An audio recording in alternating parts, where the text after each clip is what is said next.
Hello everyone, my name is Adriano Arrigo, and today it's my great pleasure to present my recent work named Distributionally Robust Power and Gas Dispatch with Multivariate and Correlated Uncertainty.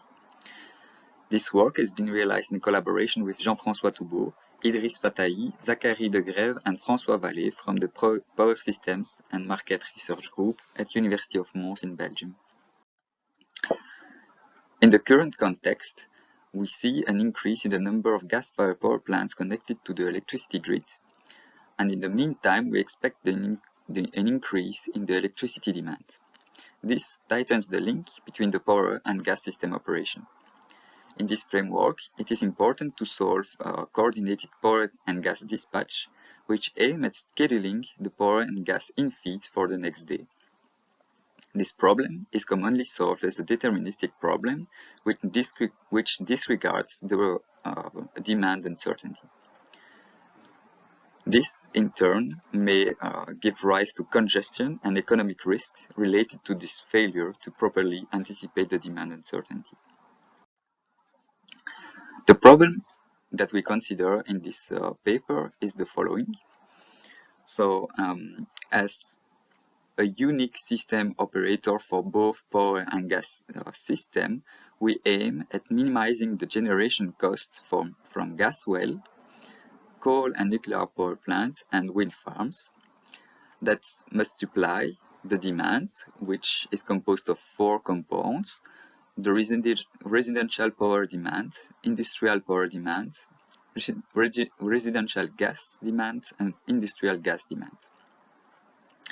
These demands are considered as uncertain, and they give rise to a multivariate and correlated demand uncertainty. In this work, we propose modeling the uncertainty pertaining to the demand using a metric-based distributionally robust optimization enriched with an additional constraints on covariance matrix, which we are going to explain in the next slides. So our contributions are the following. We develop a Wasserstein metric-based distributionally robust coordinated power and gas dispatch problem. We will formulate the problem as a semi-definite program, and we perform a numerical analysis based on the real-life Belgian high-voltage power and high-pressure gas systems.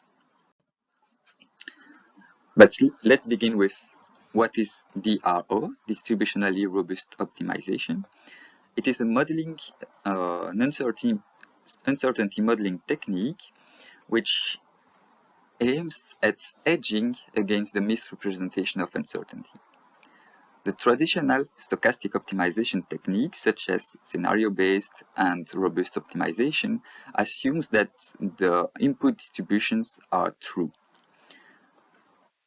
However, DRO asks the question, what if the input distribution is not 100% reliable and is not perfect?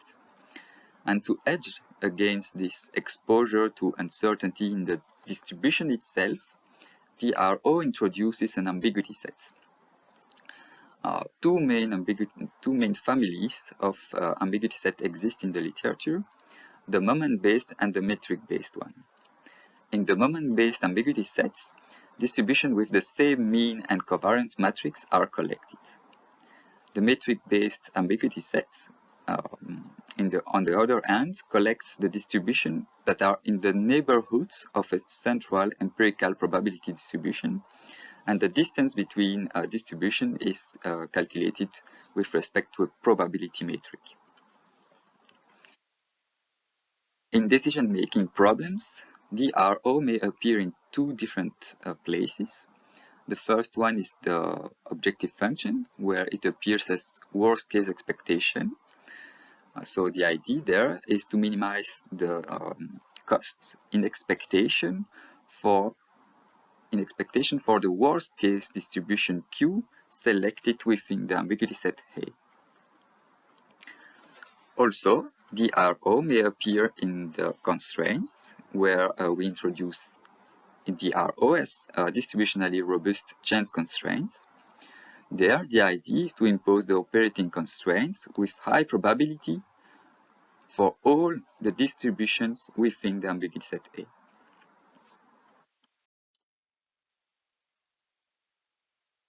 One key element in DRO is that the design and accuracy of the ambiguity set relates to the underlying performance of optimal decisions. A natural question, therefore, is how to build ambiguity sets that are selective enough and exclude unrealistic representation of uncertainty, such as distribution with unrealistic values of uncertainty, for example, negative wind power generation, or with unrealistic dependence structure among wind farms. Our idea in this paper is to include as much information as we can in the design of ambiguity set, and we are explaining how we are doing that in the next slide. The traditional metric-based ambiguity set collects the distribution Q in the space of all distribution M that are close to the central empirical distribution Q at n. Q at n is composed of n historical observations which are assigned with a probability equal to 1 over n. The distance between distributions is assigned with respect to the Wasserstein probability metric dW. In the definition of metric-based ambiguity set, this distance is bounded by the parameter ρ, which is called the Wasserstein radius. In this work, we propose using the moment metric-based ambiguity set A2, which collects the distribution Q in the space of all distribution M, which are in the neighborhood of Q hat n, as defined in the metric-based ambiguity set, but which also respects a constraint on covariance matrix, which impose the value of covariance matrix of the distribution inside the ambiguity sets, such that all distributions within the ambiguity set follow a realistic dependence structure defined by this covariance matrix.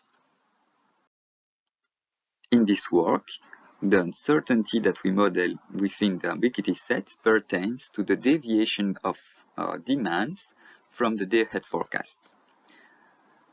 So, for example, D, E, res represents the residential power demand, and it is split between its day-ahead forecast with an overline plus a deviation in real time. To respond to these deviations, recourse actions are required and are modeled via linear decision rules. For example, upward and downward regulation, PET and PGT, are defined as their day-ahead forecast plus a recourse action. State variables such as the pressures and flows are also defined via linear decision rules. In this setting, the distributionally robust power and gas dispatch has a minimax structure with probability constraints, which requires reformulation. To do so, the probability constraints are cast into C-var constraints, including worst-case expectations, and all worst-case expectation problems appearing in the problem are reformulated as SDP programs. The minimization operators are then merged in the objective function and dropped from the constraints using standard optimization techniques. And the resulting problem is a semi-definite program that can be solved using off-the-shelf solvers. We solve the resulting SDP program, which accounts for the dependent structure within the ambiguity set, for the real-life Belgian case study. This case study is composed of a power system and a gas system. The power system on the left graph is composed of 46 nodes and 69 lines. There is an offshore wind farm in the North Sea, but also onshore wind inland. We have 2 nuclear power plants and gas-fired power plants. The gas system, on the other hand, has several gas infeeds which come from abroad. It is composed of 28 nodes and 34 pipelines. We account for dynamic flows in the pipelines and compressors. the link between both systems is made via the natural gas-fired power plants, which consumes gas and produce electricity. The results from the proposed moment metric-based approach are compared to a traditional metric-based approach. We observed that expected costs are lower in general when the Wasserstein radius varies. We have also experienced a smaller expected energy not stirred with the proposed approach, which resulted in a smaller standard deviation in expected costs.